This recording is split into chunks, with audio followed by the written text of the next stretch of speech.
Will they require those adjustments with renal impairment? They are not metabolized but mainly excreted through the urine. Will they require those adjustments? Yes.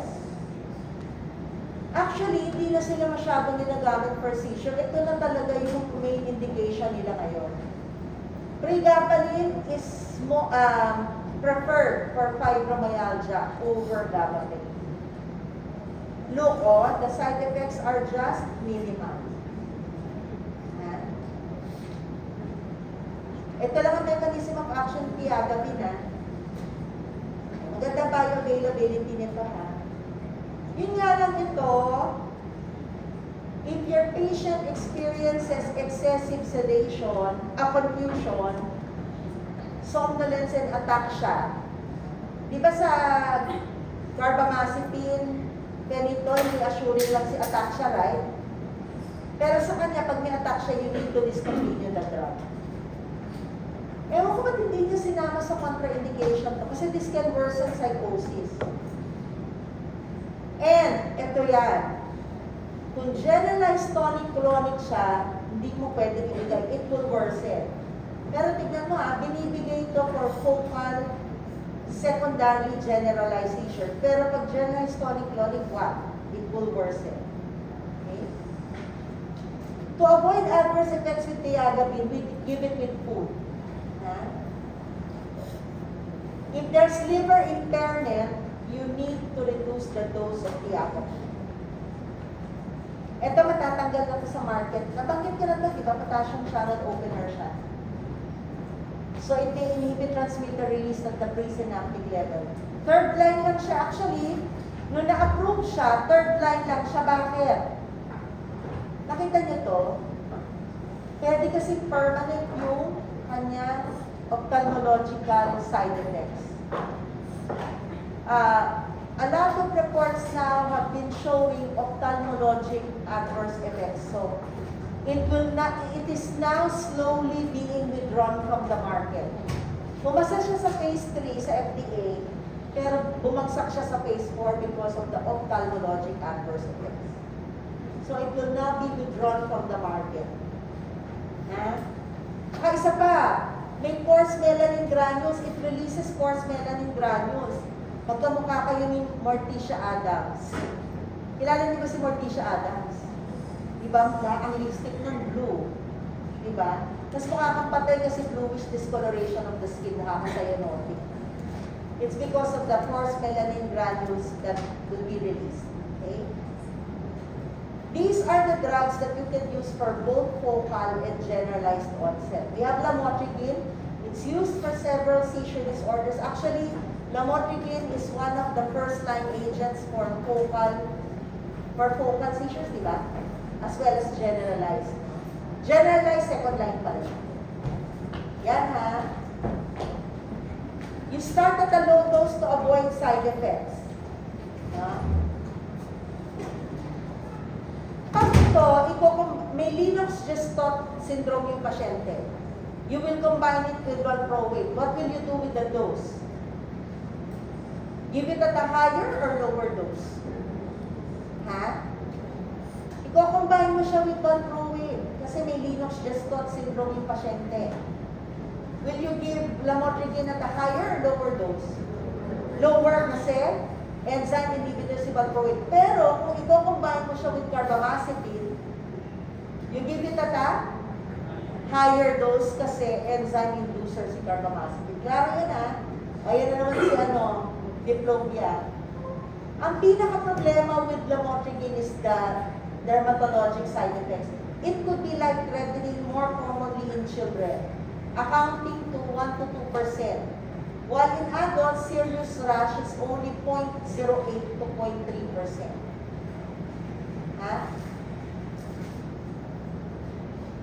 Levetiracetam, isa lang din ang mechanism nito. Maganda to for myoclonic, focal seizures, and primarily generalized tonic-clonic. Okay? Question. Si lamotrigine, hindi siya CYP inducer pa na. Lamotrigine. Levetiracetam. True or false? Its metabolism is affected by enzyme inducers or inhibitors. True or false? Why false? Kasi hindi siya metabolized by the liver, it's metabolized in the blood. Ha? Nandiyan na naman si ataxia. Tatandaan yung class, pag ang drug alters glutamate, the common adverse effects among drugs that alters glutamate activity is behavioral and mood changes. And who are prone to have behavioral and mood changes?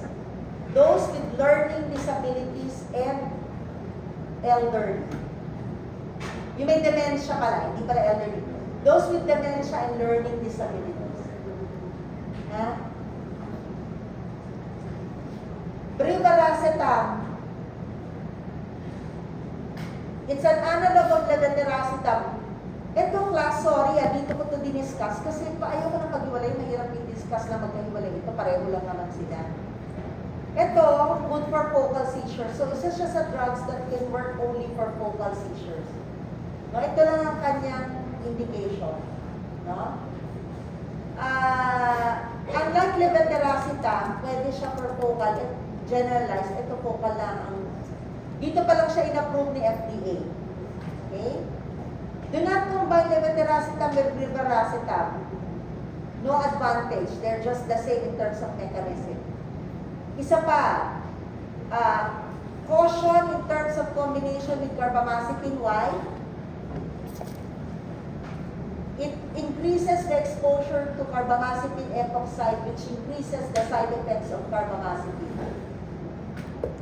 2, it inhibits the elimination of, may enzyme kasi na inhibit si brivaracetam. It inhibits the elimination of phenytoin. That's why phenytoin levels will increase. Perampanel, di ba glutamate din to, di ba? It inhibits AMPA receptor. So it alters glutamate activity, kaya yan. Behavioral aggression din. Common in those with learning disabilities and dementia. It's good for both focal and generalized seizures, no? Yan. Okay? Yan, it's metabolized in the liver. So it's affected by enzyme inducers and inhibitors. Tell your patients not to drink alcohol when taking Perampanel, even levetiracetam. Their anger level will be greater. Kasi sabi ko sa inyo, behavioral ang effect nito. So do not drink alcohol with any glutamate altering agents. No? Ganito rin. Pagka may seizure disorder ang pasyente, hindi kami nagbibigay ng hormonal contraceptives. Di ba enzyme inducers and inhibitors, no? CYP metabolized kasi ang pills. Plus, ayaw ng neuro ang combine. Bakit? Estrogen is stimulatory to the brain, di ba? Ayaw ng neuro. Papapalitan sa iyo ng neuro yung contraceptive pag combined oral contraceptive. Mas gusto nila non-hormonal. No? O, hindi ko na ito i-discuss, ha? Ito na, hindi ko na i-discuss ito, ha? Okay? Alam mo, maganda sana siya. Yung problema lang, hindi na siya popularly used because of the side effects. Plus, tandaan yung klasa, ito ha, phenobarbital cannot be given for patients with atonic, absence, seizures, and infantile spasm. These seizures will worsen with phenobarbital. Okay? Primidone, pareho lang sila ng effect ni phenobarbital. Why? Bakit? Kasi primidone, metabolite niya si phenobarbital. May isa siyang metabolite, PEMA, this is phenylethylmalonamide. But, it has small contributions to its anti-seizure activity. It's phenobarbital producing the effect. Even the side effects are similar to phenobarbital. Yun nga lang, this is largely abandoned because of adverse effects. Felbamate is only a third-line agent. Bakit? Look at the adverse effects. Very severe. No? Tapos itong drug na to class, no, its half-life can be shortened by enzyme inducers. Okay? Yan. Okay? Why will its half-life be shortened by phenytoin and carbamazepine? Bakit nga? Why? Sino ang enzyme inducer? Phenytoin and carbamazepine. Ha? Pero it can inhibit the metabolism.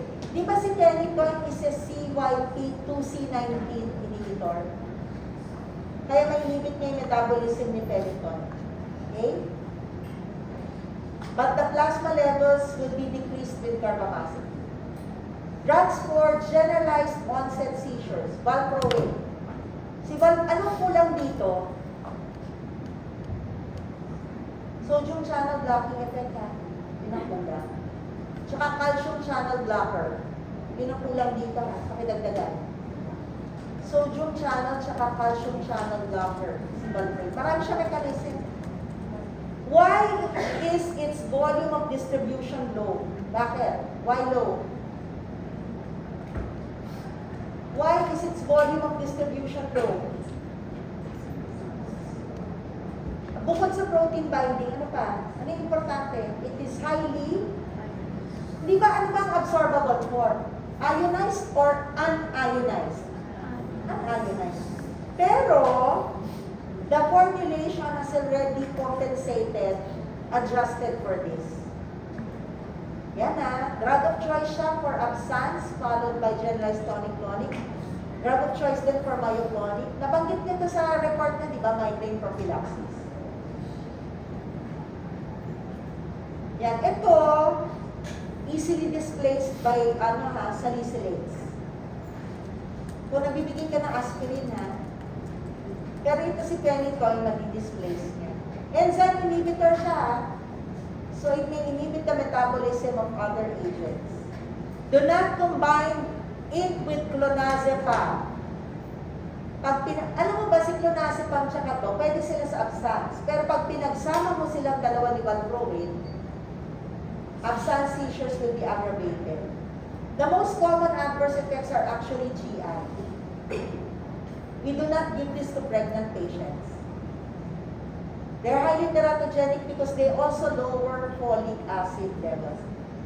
Basta mababa si folic, ang common teratogenicity is neural tube defects, which includes anencephaly, spina bifida, and orofacial clefts. Yung cleft palate saka cleft lip. Topiramate, no? Primary route of excretion into kidney, so you need to adjust the dose with renal problems. It's good for a lot of seizures, both focal and generalized. Similar to valproate, it can be given as a migraine prophylaxis. Yan. Do not combine with OCPs. Okay? It can reduce the contraceptive effect of your OCPs. Ito lang pag nag-myopia at glaucoma yung pasyente, discontinue topiramate. Itong dalawang ito, urolithiasis, fatigue, anorexia, this is due to carbonic anhydrase inhibition. Okay? Teratogenic din siya, we don't give this to pregnant patients. Zonisamide and topiramate are agents with weak carbonic anhydrase activity. That's why, tignan mo si zonisamide, may renal stones din siya. Ito, best siya for myoclonic epilepsies and infantile spasms. Yan, may renal stones ka because of carbonic anhydrase inhibition. Alam niyo na to because they are enzyme inducers. For absence, what's the drug of choice? Ito, succinylcholine. Siya yung drug of choice. Etong drug na to, pwede sana to ng single daily dose because of the long half-life. But the problem is the adverse effects. So the best advice here is to give it at 2 to 3 divided doses because of the side effects. Ayan o, narrow spectrum siya. Valproate can inhibit its clearance. The most common adverse effect is GI. The higher the dose, the greater these adverse effects. These are the idiosyncratic adverse effects. I'll not discuss this anymore. Before ethosuximide came, this was the drug of choice. But because of blindness, daytime blindness, it was withdrawn from the market. It's no longer used. Ito na-discuss naman natin lahat. The drug of choice for myoclonic epilepsy is valproate, but these are the second-line agents. Lennox-Gastaut, the drug of choice is combination of valproate and lamotrigine. But do not give phenobarbital and vigabatrin with these atonic seizures, or else it will worsen. Clobazam, pwede rin siya ha. Ang problema mo lang with clobazam is aggression. This is a benzodiazepine. It's also an inhibitor of CYP2D6. Robinamide is showing promise. Why? Because it is an agent good for seizures, but it has less adverse effects. Dravet syndrome. This is common in infancy. Similar to Lennox-Gastaut, it presents with several seizure types. And 79% of patients with Dravet syndrome, 79% of patients with Dravet syndrome have mutations in the SCN1A gene, which encodes for NAV, capital NAV 1.1. NAV 1.1 is a sodium channel. So may mutation siya on that. Wala naman kasing gene testing for that. So ang na-advise nila, kung na-diagnose mo siya ng Dravet syndrome, do not give sodium channel blockers. For those with those kinds of mutation, seizures will worsen. Okay? Oh, stiripentol ang choice dyan, ha? Ayan pa rin si Ataxia. For infantile spasm, vigabatrin is the drug of choice, right? Actually, sabi nila, no, pagka may infantile spasm, baka may problema with ACTH and corticosteroid levels. Ang problema mo, ACTH and corticosteroids are associated with substantial morbidity. No? Okay? Isa pang problema mo with vigabatrin is visual loss. Pero wala tayong choice kasi siya talaga yung recommended for this. No? Pwede rin siya sa focal seizures. Similar to tiagabine, it can aggravate psychosis. Ito ha, hindi ito na may metabolize. So you need to adjust the dose with renal impairment.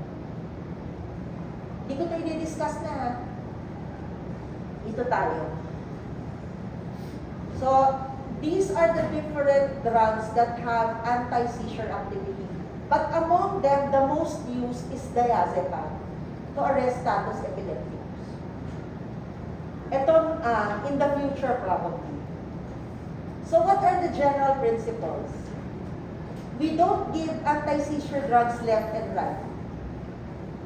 There should be an indication. Let's say nag-febrile seizure yung bata, hindi mo na siya bibigyan agad ng maintenance. When is it indicated to give maintenance for febrile seizures?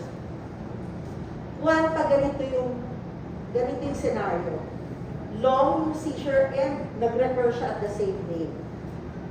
So the only time you will give anti-seizure drugs is if your patient has any one of these. Why? This characteristics presents with recurrence. That's why you need to give. The preferred is monotherapy, but if you're facing Lennox-Gastaut, you have no choice but to give combination therapy. Do you need to really check the plasma concentration? For carbamazepine and phenytoin, probably. But for the newer agents, kaya sila na yung choice newer agents, hindi sila monitoring intensive. Okay? Plus, you don't discontinue abruptly or your patient will have rebound seizures. Ganito yan, class. Halimbawa, yung patient nyo, May seizure disorder diagnosed January 2025. You gave treatment, you increased the dose by increments. The only time you controlled it is August 2025. When is the earliest time you can start tapering the treatment? January 2027 or August 2027? August 2027. You start counting at the time the patient is seizure-free. Ha? Doon ka mag-start ng bilang. No? Success of treatment depends on that seizure type. Kung naibigay mo yung gamot that fits the seizure type, successful ang treatment mo. But they don't always succeed. No? There are times they fail to control the seizures. One, because the patients cannot tolerate the treatment. That's why they discontinue. Like Carbamate, no? Okay? But the goal is to treat and arrest seizure disorders with minimal toxicity. Let's say you cannot control it with an initial agent, you can add another agent or shift to another agent. Huh? What is the advantage of doing measurements of drug concentration? One, it will guide you as to what dose to give at the initial treatment. It can guide you as to when to adjust the dose if the patient is not responding to the treatment, or if you're planning to give polytherapy, no? Or if you want to see why your patient is developing toxicity. So ito lang yun, no? Summary ng sinabi ko dito. In pregnancy, can you give anti-seizure drugs? Wala kang choice. Hindi siya pwede nagsi-seizure during pregnancy. Seizure itself could lead to congenital anomalies. But choose the lesser evil. Among them, carbamazepine is the choice for pregnant patient kasi low risk siya. No? Pero tingnan nyo, dalawa dito, enzyme inducer, isa lang hindi. No? Ito yung congenital anomalies. Ang problema mo naman sa enzyme inducers, they lower vitamin K. That will make the newborn prone to intracerebral hemorrhage. So, pagbigay ka ng vitamin K at the last month of pregnancy at 36 weeks. Avoid polytherapy during pregnancy. Yan. Sabi ko sa inyo, pag pregnant, hindi lang 0.4 ha. Ang recommendation is 5. Nakikatso kasi nakalagay 0.4, pero ang recommendation 5 mg. Okay, mag-alala, hindi ko tatanungin yung dose. Breastfeeding. Will you stop breastfeeding? Will you stop breastfeeding? No. Breastfeeding has more benefits rather than the risk. Anyway, the commonly used agent does not penetrate the breast milk. But these ones will penetrate the breast milk. If your patient is suicidal, do not give these drugs. I've mentioned this already. When you're about to withdraw, taper. Do not withdraw abruptly. This will be your problem. And these are the things that you need to consider before withdrawing. The problem is if your patient has these characteristics like myoclonic epilepsy, ito yung reason kaya mahirap sila withdraw. Because they are at high risk for recurrence once you discontinue the treatment. Kaya usually pag may myoclonic epilepsy, yan lifelong treatment. Pero pagka at the end, before you end the treatment, the EEG is already normal, no? You were able to treat the seizure with one agent, mas madali mo discontinue because of low risk of recurrence. That's it, pansit.